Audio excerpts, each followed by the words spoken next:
If you watch a lot of YouTube or listen to a lot of podcasts like I do, then you've almost definitely heard of RAYCON earbuds. And you've probably also noticed that they sponsor a ton of content. Now, these earbuds claim to be the next wave in wireless audio and promise superior sound at a fraction of the cost. In fact, the owner, Ray J himself, said that what we did was create earbuds you can afford, but looks better than everything out there and sounds better than everything out there. Now, this all sounded a little fishy to me, considering I've tested literally hundreds of earbuds and I've never heard of RAYCON earbuds except in these ads. And so the first thing I did was go to RAYCON's website, and I saw that they were endorsed by celebrities like Cardi B, Drake, Deshaun Jackson, just to name a few.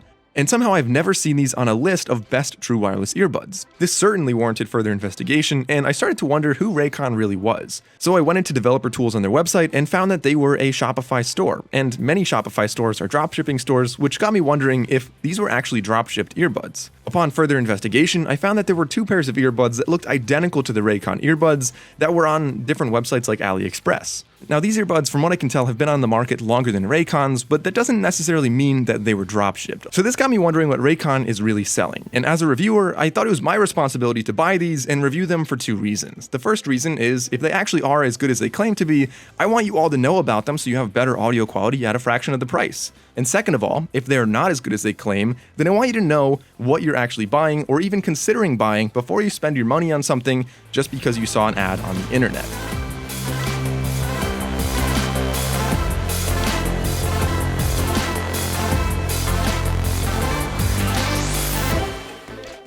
Alright guys, so this is it. These are the RAYCON E55 and E25, and before I get into a physical tour of these, I want to add a quick disclaimer here that this video is not sponsored. This video has no affiliate links, and I actually purchased these with my own money, so this video has no bias, no conflict of interest. I'm just trying to make a good old genuine review to help you guys make a better buying decision. Now, with that being said, let's get into the review. Alright, so getting into a physical tour, starting off with the E55s, then we'll get into the 25s. You can see this one is the red one right here. There are 5 different colors, and I'll flash them on the screen right now. But looking at the case itself, it's surprisingly small. I actually kind of am very happy with the size of this case. On the top right corner, we have a loop if you want to put kind of like a strap on here and hang it on a backpack or whatever you want. Then on the left side, we have USB Type-C charging. That's a really good thing. And on the bottom, we actually have Qi wireless charging. Now, these are IPX4 water resistant. Now, opening up the case, you'll see the earbuds themselves are relatively small. They're kind of on par with maybe the Galaxy Buds, about the same size. And it looks like they have 5 different gel tips to really fit your ear ideally. And on the top, they have kind of a little plastic wing that sticks in your ear. As far as comfort goes, I'd say these do a decent job. They're not uncomfortable. I can wear them for a couple hours without having any discomfort. And if we just do like a head shake test right now, you'll see that they really don't fall out. So if you're looking to go for a run with these, I don't suspect you'd have any kind of problem. On the outside, we have a physical button there. That is kind of my only complaint about the physical design, is that you have to push a physical button, and you have to push it relatively hard to get it to actually work. We also have an LED on the outside as well.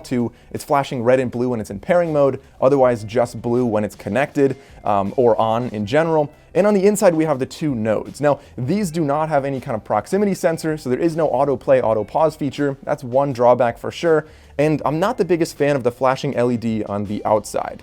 All right, so then we get into the E25s, and this case is really, really tiny. This is actually one of the smallest earbud cases I've seen, and they're shaped similar to the Galaxy Buds case. When you flip it open, it has a decent hinge feel right there, also magnetic closure, and these earbuds are also smaller than the E55s. And while we're on the topic of the size difference here, I'll talk about the battery life as well. So the E55s claim to have 36 hours of battery life with 6 hours in the earbuds themselves, while the E25s claim to have just 24 hours of battery life with 6 hours in the earbuds themselves. So that's honestly still very impressive battery life for both of these. That's probably more than enough for most people. And getting back to looking at the E25s here, you'll see one big drawback is that they're using micro USB charging on the back. They also don't have Qi wireless charging, so it's a little bit of an antiquated design just looking at that so far. So then if you open up, you'll see there is an LED in the middle as well as an LED on either earbud. And if you take them out, you'll see that they're incredibly small as well, smaller than the E55s. And if you put them in your ear, they fit in really far. So as far as aesthetics go, I think you probably should be fine with these earbuds. Now again, the shake test, you'll see that these don't fall out of my ear either, although they do not have any kind of wingtip. They do also have several different silicone tips right there that you can put on these, so they should get a pretty solid fit inside your ear. All right, so overall, the physical design of these is pretty decent. They fit well in my ear. The E25 case is definitely very antiquated, but I would say that they're both small enough in my ear to really not be massive and ugly. But comment down below and let me know what you guys think as far as aesthetics go for both of these earbuds. Which one do you like better and why? Now, as far as pairing goes, these work with Apple, Android, whatever you want, and all you have to do is take them out of the case, go to Bluetooth settings and add it the first time, and then every subsequent time you just open the case and they connect automatically. And something else to note is when you take them out and put them in your ears, there's a voice that actually says RAYCON, and then it says power on, but the fact that it says the brand name there is kind of reassuring. So regardless of whether or not RAYCON actually designed and makes these, it's good to see that they actually put a little extra thought into that.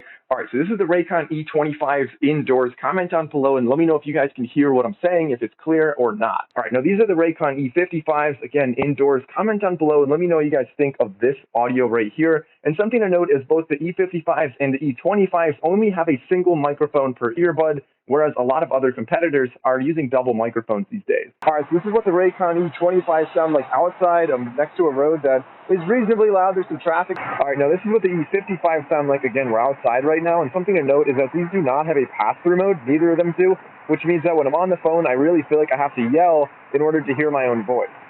All right, now as far as audio quality goes, they don't specify what codecs they're using, so they're probably not using AAC or aptX, which is unfortunately not a good thing. They do have single point connection, which is a really big positive that you can actually take one earbud at a time and listen to it.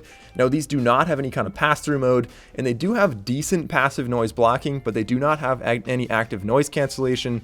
As far as lag goes, I tested them out on my phone and was getting between 1 and 2/10 of a second of lag, which means that if you're watching videos, you probably won't notice any kind of difference. Now, looking at the audio quality itself when you're listening to music, the E55s are extremely muddy. They have a really big emphasis on bass, and the bass is definitely more on the boomy side, really not that tight at all, which gives them somewhat of a dark sound to them.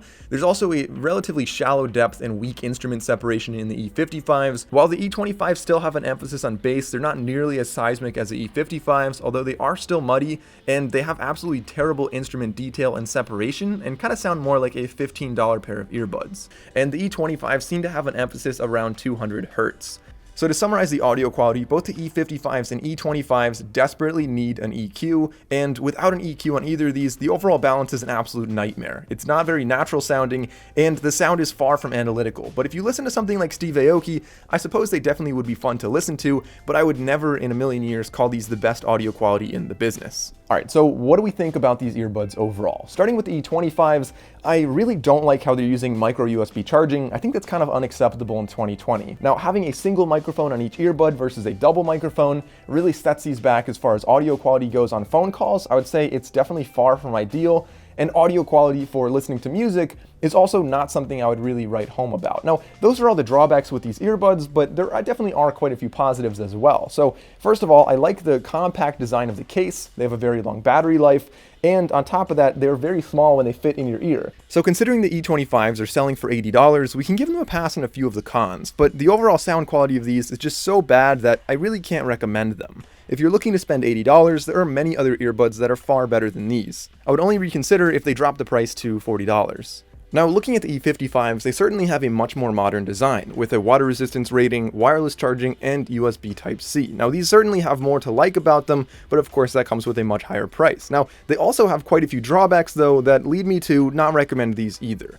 Besides only having a single microphone, which means that the call quality is going to be relatively poor, they also don't have any ear detection for autoplay and pause, and neither the E55s nor the E25s have an app, which would mean that you are unable to customize these, and on top of that, you're unable to change the equalizer.